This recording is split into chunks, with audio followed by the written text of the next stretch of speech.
নমস্কার বন্ধুরা, মোমের রান্নাশালে সবাইকে স্বাগত। আমার আজকের রেসিপি রাধাবল্লভী। হাতের কাছে থাকা উপকরণ দিয়ে ভাজাভুজি মশলা ছাড়াই আমি এই রাধাবল্লভীটা বানিয়েছি। সঙ্গে থাকুন, দেখুন কিভাবে বানিয়েছি। প্রথমে আমি কড়াইতে গ্যাস অন করে কড়া বসিয়েছি।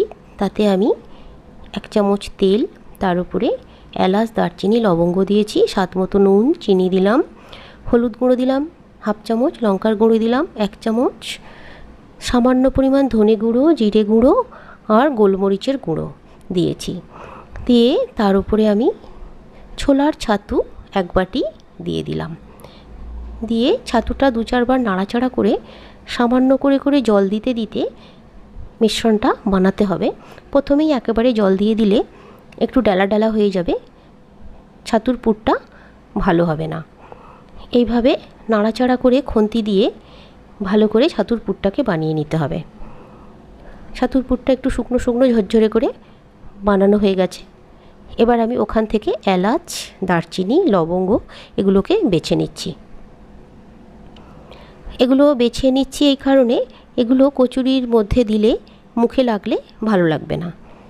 এবারে আমি 2 বাটি মতো ময়দা নিলাম। ময়দায় আমি 2 চামচ ভর্তি ভর্তি তেল দিলাম, সামান্য পরিমাণ নুন দিলাম, নিয়ে দই দিয়ে দিচ্ছি। এই দইটা আমার ঘরে পাতানো দই, সেই দইটা আমি দিয়ে দিলাম। এই দই পাতানোর পদ্ধতিটাও আমার চ্যানেলে আগামী দিনে আমি দেব। আপনারা যদি মনে করেন দেখবেন অবশ্যই। খুব ভালো করে এবার মাখিয়ে নিচ্ছি, নিয়ে আমি চাপা দিয়ে 10 মিনিট রেখে দেব। 10 মিনিট পর ফিরে এলাম।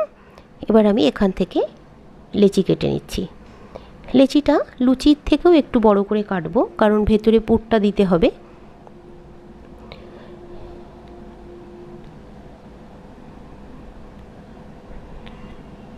লেচিগুলো এইভাবে কেটে নিচ্ছি। আমার রান্নার পদ্ধতি যদি আপনাদের ভালো লাগে অবশ্যই কমেন্ট করে জানাবেন, আর সাবস্ক্রাইব করবেন, পাশে থাকা বেল আইকনটি প্রেস করবেন, তাতে করে আমার নতুন রান্নার নোটিফিকেশান আপনারা পেয়ে যাবেন। এবারে আমি লেচিগুলোকে এভাবে করে তার ভিতরে একটু ছোলার ছাতুর পুর দিয়ে দিলাম, দিয়ে বেলে নিচ্ছি। বেলতে হবে কিন্তু ধীরে ধীরে, না তো পুরটা বেরিয়ে যাবে। খুব পাতলাও হবে না বেলাটা, খুব মোটাও হবে না, এভাবে বেলে নিতে হবে। লেচিটা এভাবে যেভাবে পিঠে বানানো হয় সেই রকম খোল বানিয়ে তার ভিতরে পুরটা দিয়ে মুড়ে তারপরে বেলতে হবে। এভাবে ধীরে ধীরে বেলে নিতে হবে।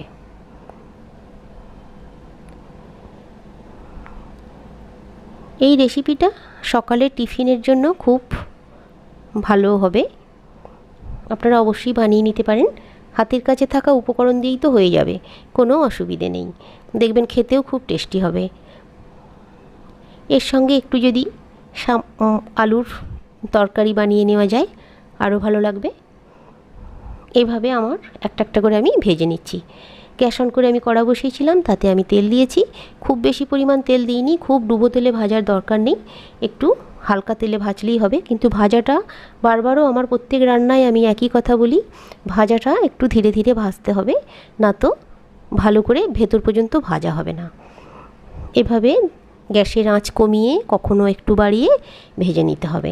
প্রত্যেকটা কচুরি আমি এইভাবে ভেজে নিচ্ছি। কচুরি না, এটাকে রাধাবল্লভী বলছি। তাহলে এই রাধাবল্লভীগুলো আমার সব ভাজা হয়ে গেল।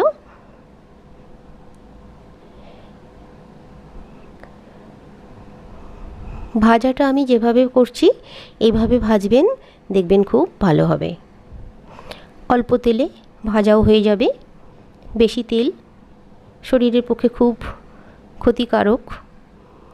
আমরা সবসময় চাই কম তেলে ভালো কিছু খাবার বানিয়ে খাওয়ার জন্য।